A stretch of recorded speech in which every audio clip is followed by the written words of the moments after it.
In today's video, I am going to teach you how to automatically save passwords on Google Chrome step by step. First, open Google Chrome on your computer. Once Chrome is open, look to the top right corner of the browser window and click the three-dot menu. From that menu, click Settings.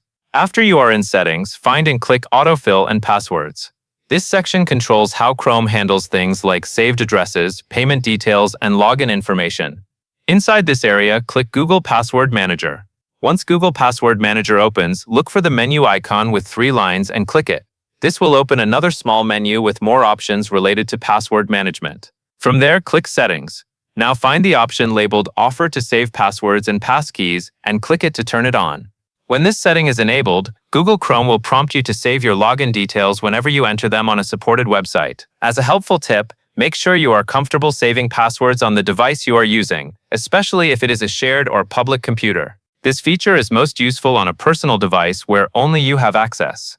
If Chrome is signed into your Google account and syncing is enabled, your saved passwords may also be available across your other signed-in devices, which can make browsing much more convenient. Once this setting is turned on, you do not need to do anything else. Chrome will now automatically offer to save passwords and passkeys as you log into websites. That covers everything you need to know.